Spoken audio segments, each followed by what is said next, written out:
Nous espérons que vous avez eu une bonne semaine.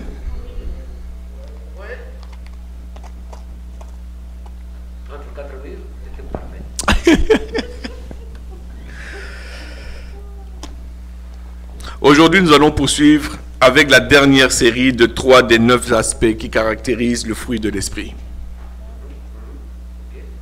Après avoir creusé le sens de ce que la Bible dit de l'amour, la paix, la joie, la bonté, la patience et la bienveillance, aujourd'hui, j'aimerais qu'on examine les 3 derniers, qui sont la foi, la douceur et la maîtrise de soi.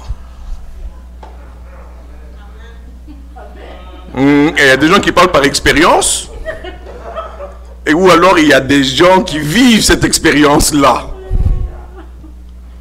Surtout la maîtrise de soi. Pardon? Non, on ne peut pas. On va commencer par la foi ou la fidélité. Certaines traductions utilisent le terme fidélité, d'autres utilisent le terme foi. Mais en fait, elles proviennent du même mot grec pistis.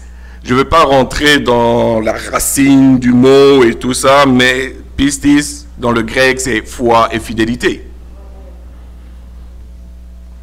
Et pourquoi est-ce que ces deux mots se rejoignent dans un seul mot dans le grec? C'est parce qu'ils sont extrêmement liés. Et la Bible nous donne plusieurs exemples où on voit fidélité et on voit foi. Amen. La fidélité est un attribut de Dieu, tant sous l'ancienne alliance que dans la nouvelle alliance. J'aimerais qu'on aille dans Deutéronome 32:4. Il est dit, il est le rocher, ses œuvres sont parfaites, car toutes ses voies sont justes. C'est un Dieu.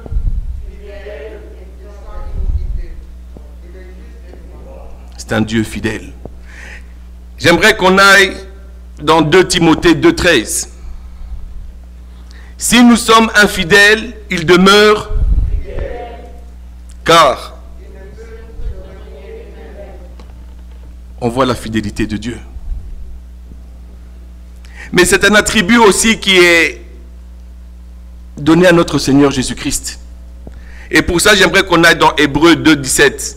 Et il est dit en conséquence, il a dû être rendu semblable en toutes choses à ses frères, afin qu'il fût un souverain sacrificateur, miséricordieux et pour faire l'expiation des péchés du peuple. On voit que le mot fidèle revient encore et encore. Amen. Maintenant, il y a quelque chose qu'on doit comprendre ici. Puisque notre Seigneur est fidèle, ça devrait être un encouragement et un stimulant pour nous d'être fidèles envers le Seigneur. Seigneur, je veux marcher selon tes pas. Il dit, commence à être fidèle. Oui, mais on est plus fidèle envers les boss, envers le travail, envers ceci, envers cela, envers les amis qu'envers le Seigneur. Mais pourtant, il n'y a pas plus fidèle que le Seigneur envers nous. Je ne peux pas faire ça parce que je dois rester fidèle. Même si je dois faire un compromis, c'est pas grave, Dieu va comprendre. Et Dieu te dit, non, ne fais pas. Reste fidèle. Parce que je sais pourquoi je te dis non. Parce que je veux te ramener plus haut. Je veux te ramener sur mes voies de la sanctification. Je veux te ramener à un endroit où tu peux même, ton imagination ne peut même pas aller. Reste fidèle à ma parole. Peu importe la tempête qui vient devant toi. Reste fidèle. Merci, ma soeur. Être fidèle, c'est-à-dire une foi persévérante envers le Seigneur. Une constante stable. Je reste constant dans sa présence. Je reste loyal à mon Seigneur. Je reste loyal à ce qu'il dit. Peu importe la tempête qui fait face, je dois rester loyal à ce que Dieu a dit. Je reste fidèle.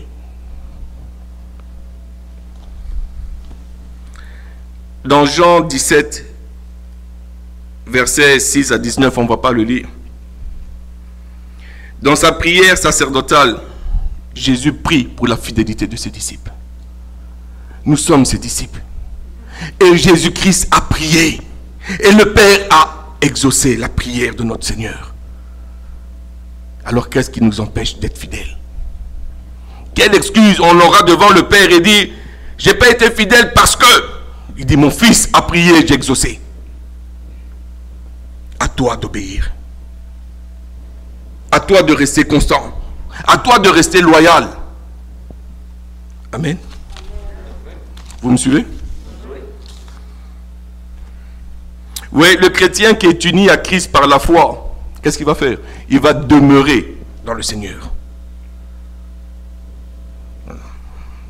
Non, vous n'avez pas saisi.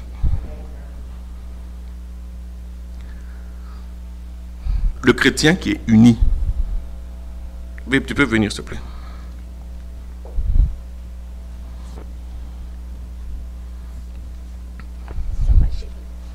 Merci, bébé. Je reste ici comme ça. Voilà.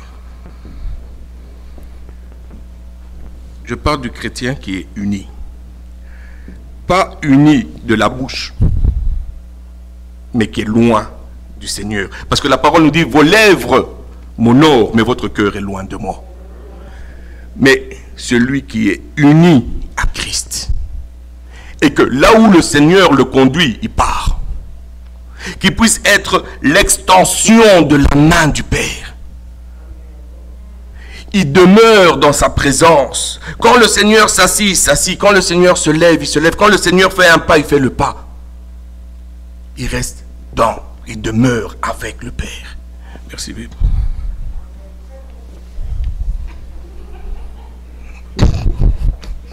Oups.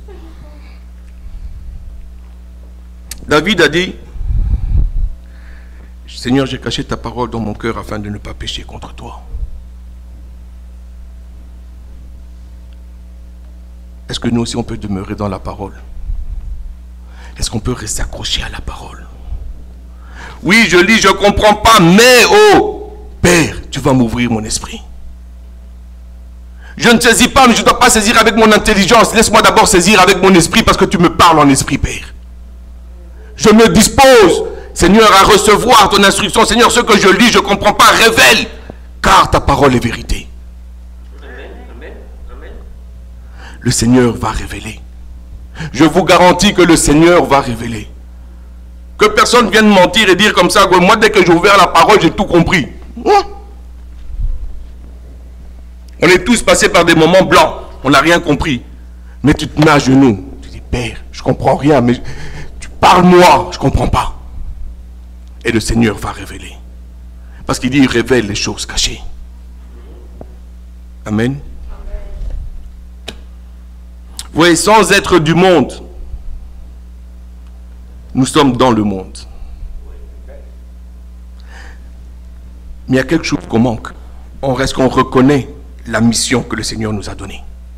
D'être le sel et la lumière du monde. Parce que si on fait des compromis, on arrête d'être le sel et la lumière du monde. Si on commence à se mélanger avec les gens du monde, on commence à devenir les gens du monde, on commence à vivre comme les gens du monde, on commence à penser comme les gens du monde. On est dans le monde, je ne suis plus le sel et la lumière du monde. Il faut faire une différence. Toi, tu penses comme ça, c'est comme ça. Seigneur, comment tu penses? Laisse-moi voir tes pensées. Pour être le sel que tu me demandes d'être et la lumière que tu me demandes d'être. Alors la foi. Laissez-moi vous dire, allons dans Hébreux 11.1, parce que Paul nous donne une bonne explication de la foi. Il est dit, 11.1, or la foi est une ferme assurance des choses qu'on espère, une démonstration de celles qu'on ne voit pas. Waouh!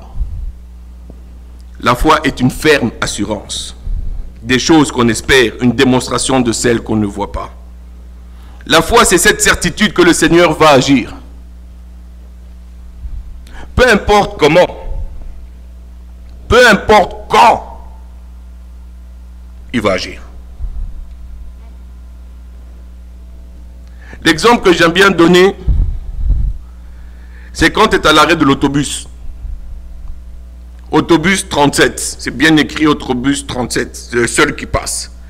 Et toi tu te mets à l'arrêt de l'autobus 37, tu attends le 50, est-ce qu'il va passer? T'as beau attendre, mais il ne va pas passer. Or, tu sais que à telle heure, le bus 37 va passer et tu te mets 5 minutes avant et tu attends le 37. Tu sais qu'il va passer, tu as cette assurance qu'il va passer. Peut-être qu'il va passer en retard parce qu'il y a du trafic, mais il va passer. N'est-ce pas? Tu as cette assurance. J'ai cette même assurance. C'est juste pour imaginer parce que je ne sais pas comment mieux expliquer ça. C'est ce que Dieu dit dans sa parole. Cette promesse qu'il m'a faite. Je me mets en position pour recevoir la promesse que l'Éternel m'a faite.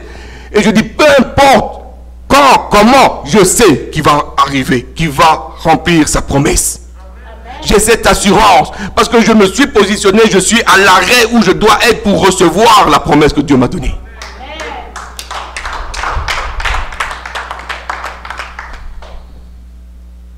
Mais ce qu'il y a, c'est que Dieu va agir en accord avec ses promesses, en accord avec sa parole, non pas en accord avec nos désirs. Vous m'avez saisi? Et trop souvent, on est frustré parce que Dieu n'a pas répondu à ce que je lui ai demandé. Il dit, mais Dieu, tu n'as pas répondu, peut-être que ce n'est pas bon pour toi. Peut-être que ça, ce que tu demandes, ça va t'éloigner de lui.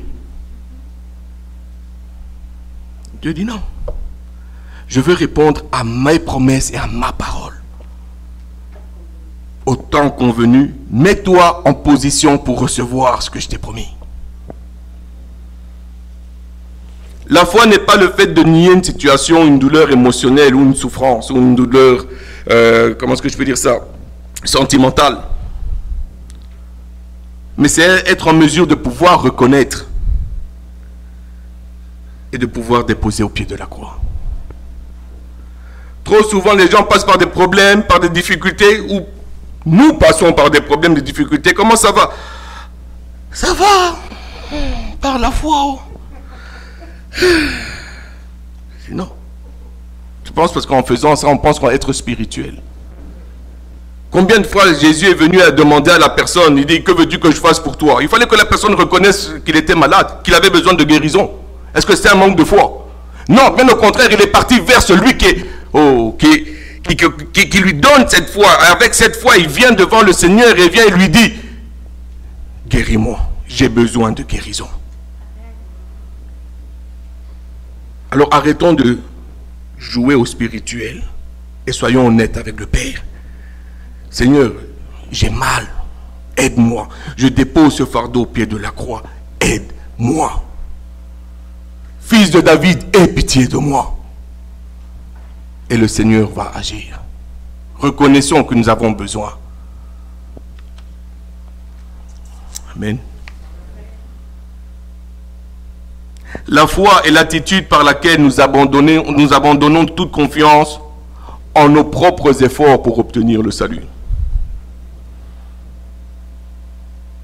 Je dois montrer que pour avoir le salut, il faut que je fasse, il faut que je fasse, il faut que je fasse. Allons dans Jean 3,16. Car Dieu a tant aimé le monde qu'il a donné son Fils unique, afin que quiconque croit en lui ne périsse point, mais qu'il ait la vie éternelle. Il n'y a que par Christ et en Christ que nous pouvons avoir le salut. Alors ayons cette assurance que nous qui avons accepté Jésus-Christ, nous sommes sauvés. Puisque nous sommes sauvés, on n'est plus dans le monde, on n'est plus du monde, on est dans le monde sans être du monde, parce que Christ, on appartient à Christ et on est en Christ. Alors soyons cette lumière et ce sel que nous devons être. Activons la foi. Autrement dit, la foi est de nous attacher à Christ de tout notre cœur et de demeurer en lui et en lui seul. Jean 15, 4 nous dit, demeurez en moi, je demeurerai en vous.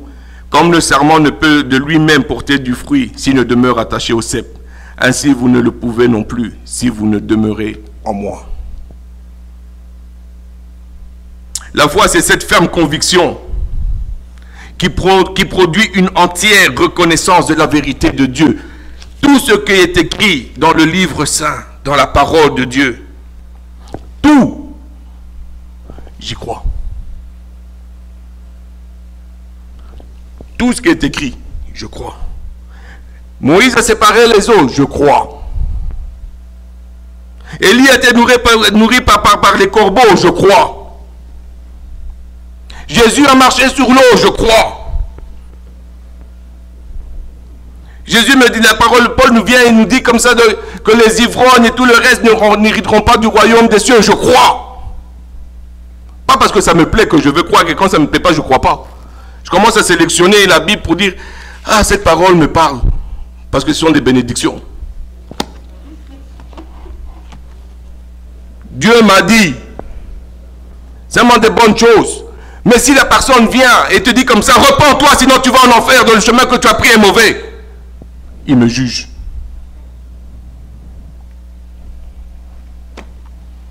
N'est-ce pas? N'est-ce pas? Je crois tout ce que la Bible a dit. Je crois et je veux et je désire marcher dedans. Et le seul moyen de marcher dans la plénitude de ce que la parole me demande de faire, ce n'est que par le Saint-Esprit. Amen. La foi, c'est cette ferme conviction, comme je disais, qui produit une entière reconnaissance de la vérité de Dieu. Jean 1,12 nous dit, mais à tous ceux qui l'ont reçu, à ceux qui croient en son nom, elle a donné le pouvoir de devenir enfants de Dieu. Lesquels sont nés, si on continue dans les mêmes chapitres, dans les versets suivants, lesquels sont nés non pas de la chair ni du sang, mais de la volonté de Dieu. On est né de la volonté de Dieu. Nous qui sommes nés de nouveau, nous qui avons accepté Jésus-Christ, on est né de la volonté de Dieu. Ce qui veut dire, on doit se soumettre au Père. On doit se soumettre à l'enseignement du Père. Abraham. Qui connaît Abraham? 2, 3 personnes, 4 personnes, 5 personnes, 6 personnes. Même, merci ma grande, toi tu connais aussi Abraham. Au moins il y a 6 personnes qui connaissent Abraham. Les autres, on va prier pour vous. Tu l'as vu même. Abraham, appelé le père de la foi. N'est-ce pas? C'est un exemple hein, pour nous tous. Abraham est un grand exemple pour nous tous. Et ce que beaucoup de personnes pensent ou comprennent, c'est que Abraham a exercé la foi par rapport à la promesse qu'il avait reçue de Dieu. Non. La foi d'Abraham était en Dieu lui-même. Parce que tu ne peux pas croire à la promesse ou avoir foi à la promesse si tu n'as pas confiance, si tu n'as pas foi à la personne qui te fait la promesse. Mais nous, trop souvent, on s'arrête à la foi, mais non pas à la personne. Allons, ayons foi en Dieu lui-même. S'il veut le faire, il va l'accomplir. Tout concourt au bien de ceux qui aiment l'Éternel et qui sont appelés selon son dessein. Seigneur, j'ai foi en toi. Tes voix sont au-dessus de mes voix, Père. Mais parce que tes voix sont au-dessus de mes voix, je n'ai pas besoin de tout comprendre. Je crois en toi. Tu es le Dieu de paix. Tu es mon roi. Je me soumets à ta direction. Là où tu m'emmènes, c'est pour mon bien. La promesse se réalisera en son temps. Amen. Romains 4, 19 à 20 nous dit, et sans faiblir dans la foi, il ne considéra point que son corps était déjà usé, puisqu'il avait près de 100 ans, et que Sarah n'était plus en état d'avoir des enfants. Il ne douta point par incrédulité au sujet de la promesse de Dieu, mais il fut fortifié par la foi, donnant gloire à Dieu. Sa confiance était en Dieu. Sa foi était en Dieu. Sa fidélité était en Dieu. Il est resté loyal.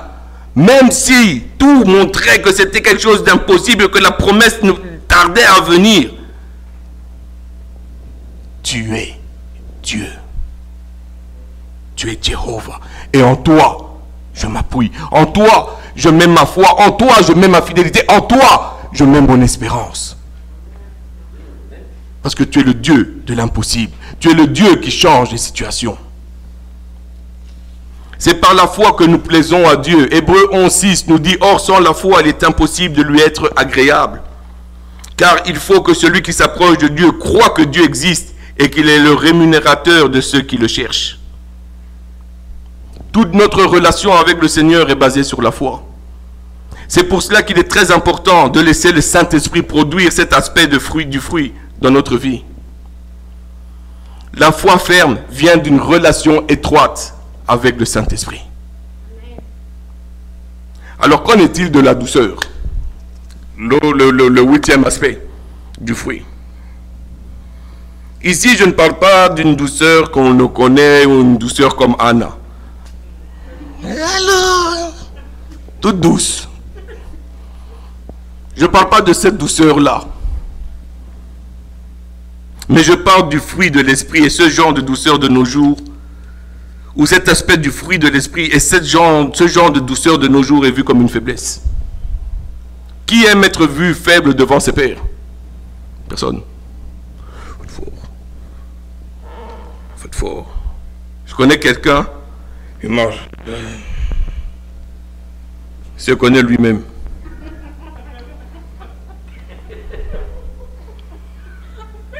Il faut montrer qu'il est fort. Non, non, j'ai dit je connais quelqu'un, mais il y a d'autres personnes que je connais aussi qui mangent comme ça.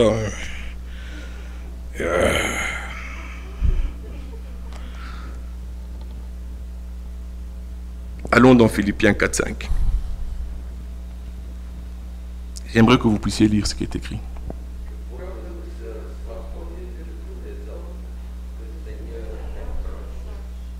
Ce qui est considéré comme une faiblesse, le Seigneur demande que ça soit connu de tous, que nous sommes des personnes douces.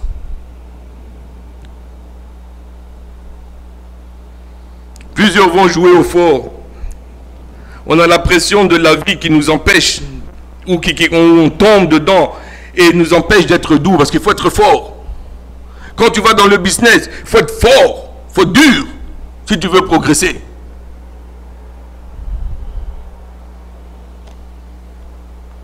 Mais nous avons également l'éducation que nous avons reçue. Ah, comment? Vas-y, tu es capable, tu es fort, vas-y. Ouais, vas-y, montre que tu es fort.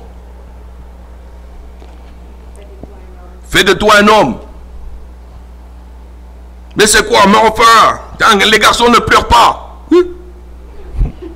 Quand t'as mal, hein. En force de répéter, les garçons ne pleurent pas, on dirait que tu as mis un aspirateur dans ton œil, ça aspire la larme. T'as mal. Mais tu dois te faire cette carapace. Tu es fort, il faut être fort. Je suis passé par plusieurs histoires dans ma vie. Je me suis fait une carapace. On se pavane.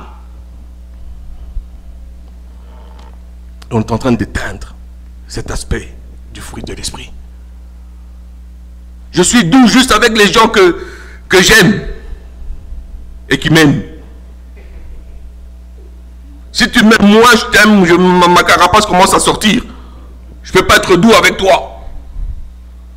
Si tu m'as fait ceci, je me referme. On dirait que nous sommes des huîtres.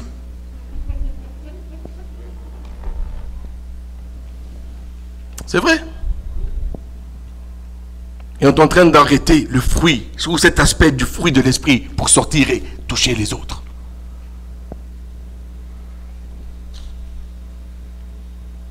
Parce que la douceur est vue comme un signe de faiblesse.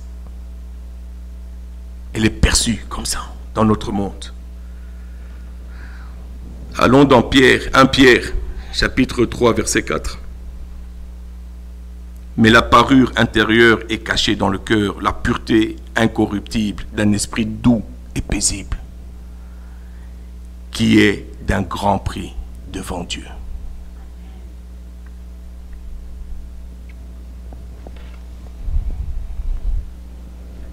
Ça fait mal, hein? Se rend compte que ce qu'on pense être fort, en fait on est faible. Parce que la douceur est une puissance. Il faut être fort pour passer au-dessus de ce que tu ressens. Je dois plaire à mon Père. c'est marcher sur un chemin qui est au-dessus. C'est pas pour rien que la parole nous dit comme ça d'aller sur le chemin de la sainteté. Ce n'est que par le fruit du Saint-Esprit, par le Saint-Esprit que je peux arriver à développer cet aspect du fruit de l'Esprit. Être doux, c'est pas quelque chose que tu travailles, c'est pas quelque chose, c'est Seigneur, aide-moi. Et ensemble, on va y arriver. Amen. La douceur est une disposition à être indulgent, équilibré dans le tempérament, patient devant l'injustice, sans vouloir se venger. C'est dur. Si tu le fais, tu restes passif ou kind of, ou ça ressemble à une passivité devant l'injustice. Tu restes patient devant l'injustice. Comment est-ce que les gens vont te voir? Pour un faible, un peureux, un lâche. Et en plus, tu ne veux pas te venger. Exactement. Exactement. Tu ne veux pas être vu comme ça. Mais une personne qui est douce, c'est une personne qui ne se laisse pas influencer par la chair.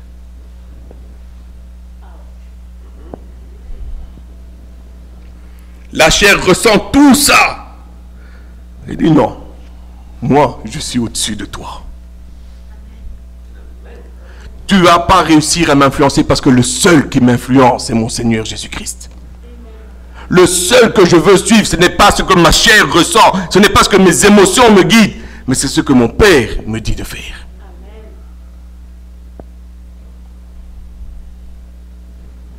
Mais seuls ceux qui marchent en accord avec le Saint-Esprit peuvent voir cet aspect du fruit de l'Esprit se développer dans leur vie. Ils doivent marcher main dans la main avec le Seigneur. Parce que on tombe tous. Tu fais du mal à ceux que j'aime, tu vas me trouver sur ton chemin. On est en famille. On va dire les vraies affaires. Tu vas me trouver sur ton chemin. Mais pendant que je suis en train d'aller sur... Pendant que tu viens sur mon chemin ou pendant que je suis en train d'aller vers toi, le Seigneur va me parler. Oui, ma chair sera... m'arriver.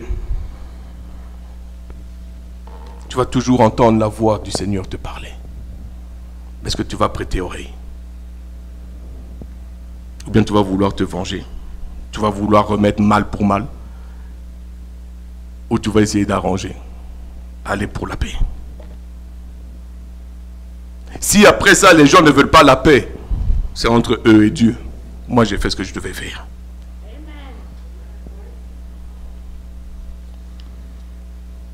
La douceur intérieure est synonyme d'humilité. Pourquoi? Parce que ce genre de personnes ne vont pas regarder leur honneur, mais vont regarder d'abord l'honneur du Seigneur Jésus-Christ. Allons dans Galates 5, 26. Ne cherchons pas une vaine gloire en nous provoquant les uns les autres, en nous portant envie les uns aux autres. C'est quand même... Regardez bien le mot qu'il a utilisé. Hein. Une vaine gloire. Une vaine gloire. Ce que l'homme est en train de rechercher, c'est une vaine gloire. Parce que toute la gloire revient au Père. Et que moi, je puisse être, que nous puissions être ceux qui, par nos... Je perds mes mots. Par nos agissements, par notre obéissance, que les gens puissent glorifier le Seigneur. C'est à ça que nous sommes appelés. Non pas au moi. La douceur est un fruit essentiel pour nous qui sommes enfants de Dieu. Et encore plus pour ceux qui sont dans le ministère. Je ne parle pas de pasteurs. Ceux qui servent. Le Seigneur m'a dit que je dois aller dans tel ministère. Ok, commence avec l'humilité. Ce n'est pas mon appel. Hey. Mais comment? Oh, mais moi, c'est que... Non. Tu dois être doux. Tu veux être dans le ministère. Gloire à Dieu. On en a besoin. La douceur devrait être une marque de notre caractère. Quand on sert dans l'église, quand on sert dans un ministère, c'est parce que nous sommes appelés à aider les autres. Mais si tu viens et tu veux te considérer comme intouchable et distant, tu n'es pas en train de montrer l'amour de Christ. Parce que Christ était à la disposition de tout le monde. Je ne parle pas seulement de ceux qui servent, mais je parle aussi de leurs conjoints et de leurs conjointes. Parce que le conjoint ou la conjointe peut empêcher l'onction ou l'autre de progresser dans l'appel de Dieu dans sa vie, par ses agissements. Me suivez? Mais c'est ensemble. On veut servir dans l'église, on veut servir l'Éternel. Mais arrêtons d'être considérés ou de nous voir comme des intouchables et des personnes qui sont inabordables. Où les gens, avant de te parler, commencent à faire une prière de délivrance. Où la personne, avant même de te dire bonjour, commence à trembler. Parce que tu es. Ou tu veux paraître que tu es au-dessus de tout le monde. C'est pas ça. C'est pas ça. Soyons humbles, soyons doux. Soyons là pour aider les autres.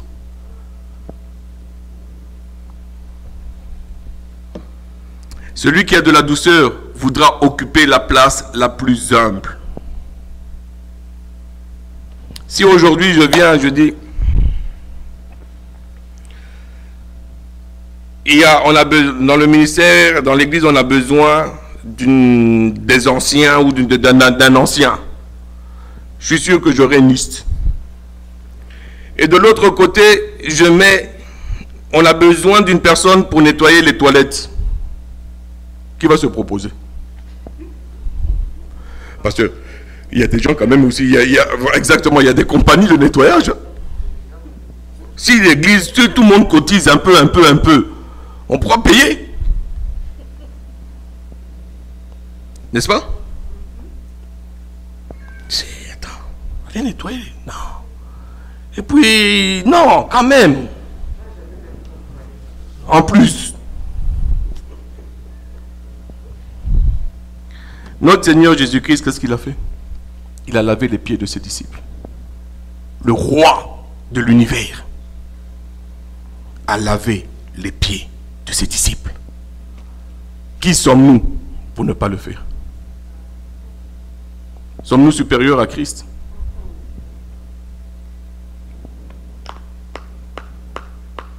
Vous voyez, la personne qui marche dans cet aspect du fruit de l'esprit ne cherchera pas à être vue par les autres.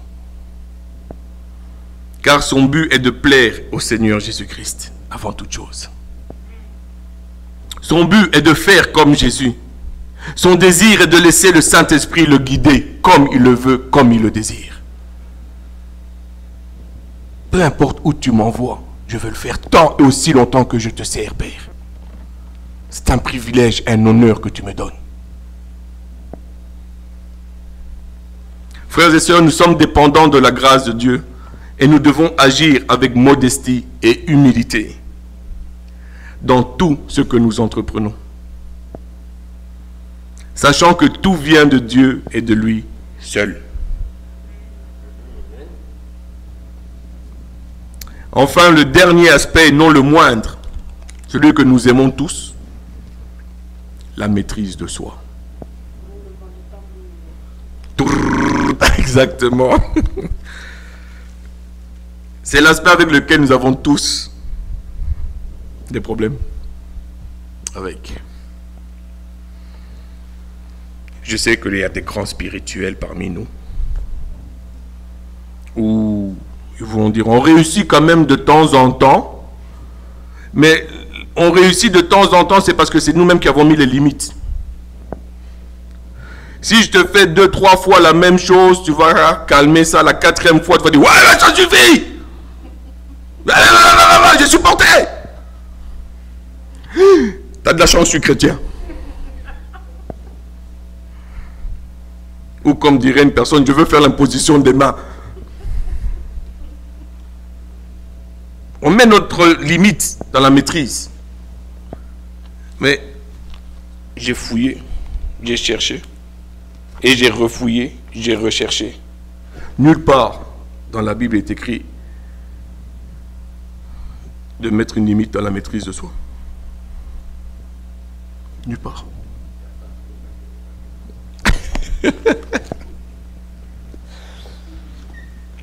C'est un des aspects du fruit où très souvent nous n'y arrivons pas. Et pourquoi? Parce que cet aspect consiste à placer notre vieille nature pécheresse sous le contrôle du Saint-Esprit. On aime être en contrôle. On aime être en contrôle de la situation, on aime être en contrôle de ceci, on aime être en contrôle de cela. C'est moi qui suis en contrôle et je dois recontrôler pour voir si tu as bien fait ça et je recontrôle encore pour m'assurer que je dois contrôler. C'est la nature humaine. Mais quand on laisse le Saint-Esprit agir, on ne va pas accomplir les désirs de la chair. Il nous serait impossible d'avoir la maîtrise de soi par notre propre force, par nos propres œuvres. On a essayé à maintes reprises de changer certaines habitudes dans nos vies, certaines circonstances dans nos vies. Mais on n'a jamais réussi. Ça a été sans succès. D'où on vient, on dit le 1er janvier, je vais prendre des résolutions. Une semaine après, de quelle résolution tu parles toi? Oublie ça. Non, non, non, non, je me promets que cette fois-ci, cette année-ci, tu vas voir. 2 semaines après, c'est parti. Sans succès. Pour pouvoir y arriver, nous devons donner notre vie ou nous abandonner au Saint-Esprit. Nous devons nous abandonner au Saint-Esprit dans chaque domaine de notre vie. Je ne dis pas dans certains domaines, mais dans chaque domaine de notre vie. Nous devons faire confiance au Saint-Esprit. Et il va faire grandir la maîtrise de soi en nous. On dépend du Seigneur. C'est ce qu'on doit saisir, on doit comprendre. On ne dépend pas seulement de notre intelligence, de notre façon de voir, de la façon dont on comprend, mais on dépend du Saint-Esprit. Notre but... Non, avant de dire ça, la maîtrise de soi, c'est quoi? La maîtrise de soi, c'est quoi? C'est la modération dans les appétits et les passions. Mais moi, je suis une personne passionnée. Calmos. Maîtrise. Exact. Mais regardez, on parle de ça, mais Paul, avant que le Seigneur le rencontre, cette passion, ce zèle qu'il avait, qu'est-ce qu'il en a fait?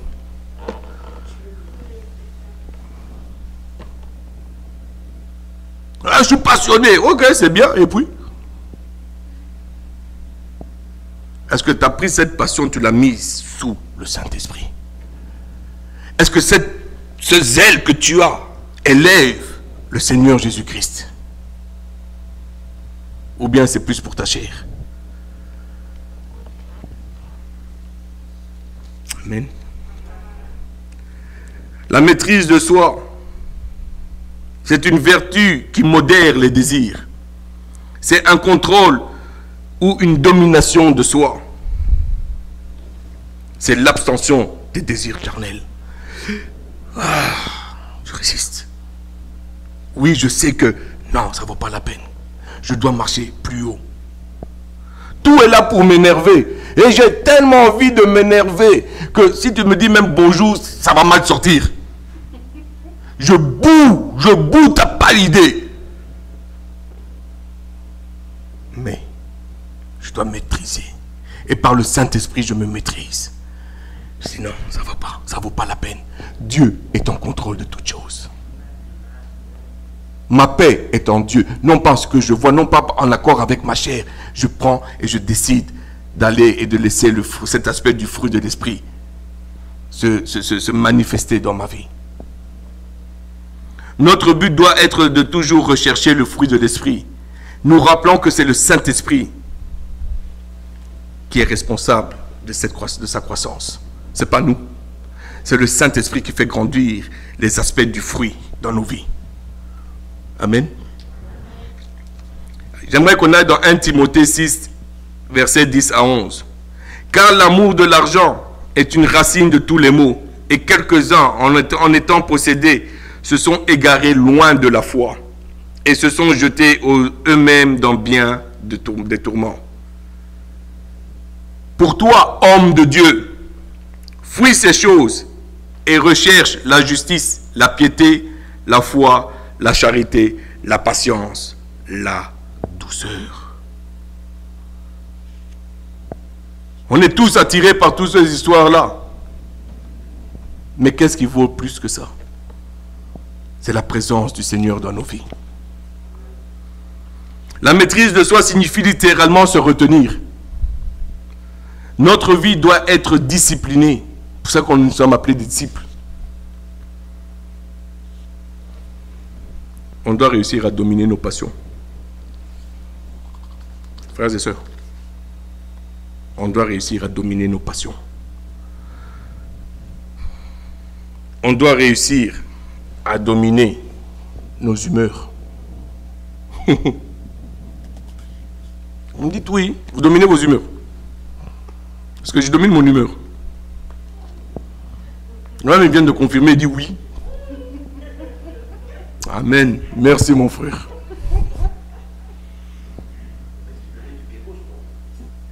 Tu vois? Là, tu ne domines pas ton humeur, ta passion. Tu vois?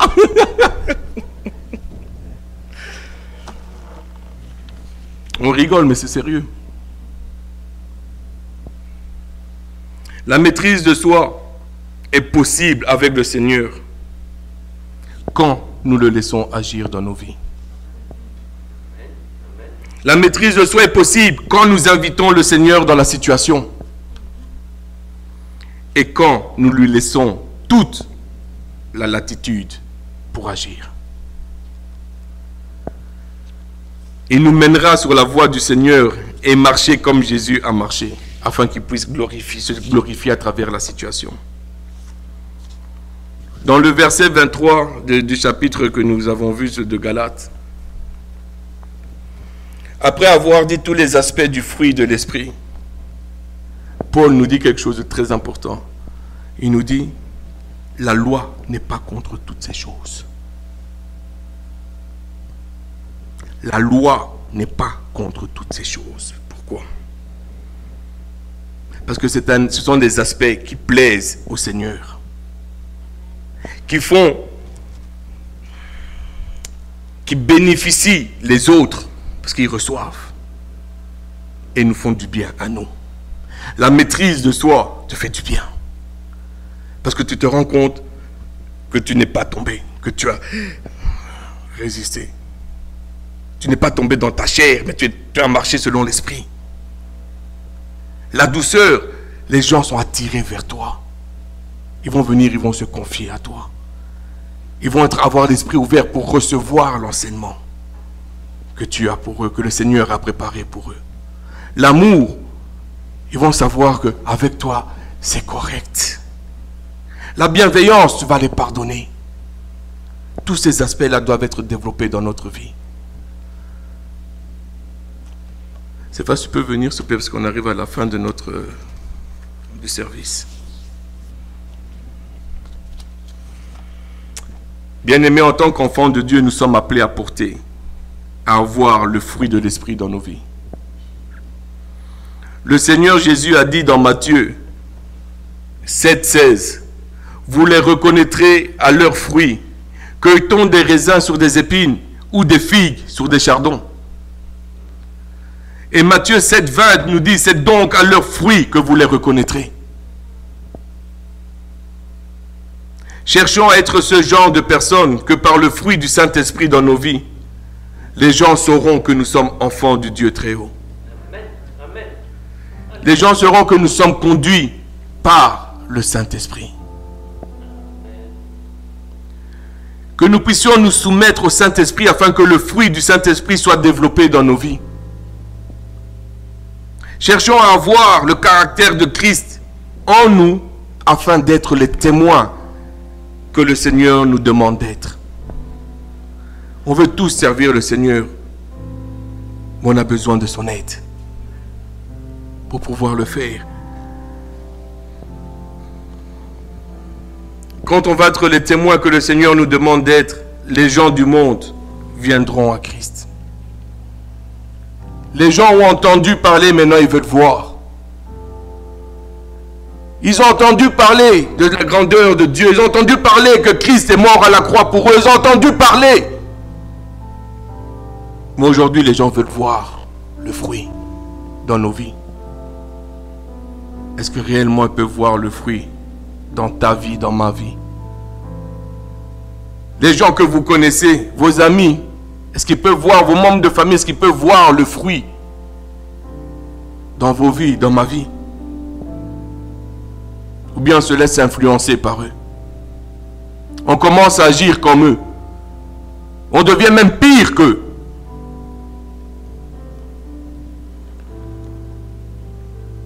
Alors demandons au Saint-Esprit à ce que lorsque les gens viennent à votre branche qui est attachée au cep, qu'ils puissent récolter l'amour, la paix, la joie, la bonté, la patience, la bienveillance, la foi, la douceur et la maîtrise de soi. Je prie pour que chacun d'entre vous porte beaucoup de fruits. Que le Seigneur vous bénisse abondamment. Amen.